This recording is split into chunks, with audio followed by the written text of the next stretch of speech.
तो चलिए आज हम फिर एनसीईआरटी मैथ क्लास 10th के लिए बच्चों के लिए क्लास 10th के बच्चों के लिए हम एक द्विघात बहुपद में से सवाल लेकर आए हैं।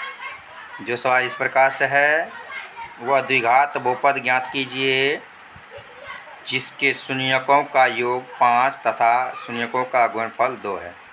कैसे हम सॉल्व करेंगे? तो यहाँ लिखेंगे हल, ठीक है। देखिए यहाँ क्या दिया है, क्या दिया है? शून्यकों का योग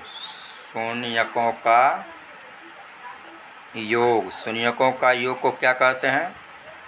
अल्फ़ा प्लस बीटा। इसका मान कितना दिया है? 5।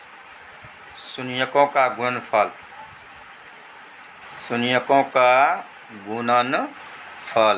इसको क्या लिखते हैं? अल्फ़ा गुना बीटा। इसका मान कितना है? 2 है। अब उसके बाद क्या करना है? अब उसके बाद हमको द्विघात बहुपद ज्ञात करना है। क्या लिखना पड़ेगा?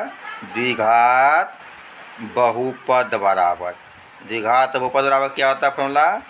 x² minus alpha plus beta into x plus alpha beta. अब उसके बाद x² minus alpha plus beta का मान कितना है? 5 है। इसको गुना कितना से करना है? x से, प्लस अल्फ़ा बीटा का मान कितना है? 2 है। तो यहाँ पर क्या करना है? x² माइनस 5 को अगर x से गुना करेंगे कितना हो जाएगा? -5x, प्लस इधर हो जाएगा 2। तो उत्तर यही हो गया है, x² माइनस 5x प्लस 2 हो गया है। इससे ज़्यादा उत्तर नहीं होता है। सवाल क्या करा? कहता है वह द्विघात बहुपद ज्ञात कीजिए जिसके शून्यकों का योग 5, शून्यकों का गुणनफल कितना है? 2 है। तो दिया है शून्यकों का योग अल्फ़ा प्लस बीटा बराबर 5, शून्यकों का गुणनफल अल्फ़ा गुना बीटा बराबर 2। द्विघात बहुपद बराबर क्या होता है फॉर्मूला? द्विघात बहुपद बराबर फॉर्मूला होता है x² minus alpha plus beta into x plus alpha beta. ये जो alpha plus beta into x जो लिखे, इसका मतलब हुआ शून्यकों का योग इंटू एक्स। ये जो लिखे हैं अल्फ़ा गुना बीटा, इसका मतलब होता है शून्यकों का गुणनफल। ठीक है, इस सूत्र पर जो है ना बैठा दिए हैं। समझ आ गई ना?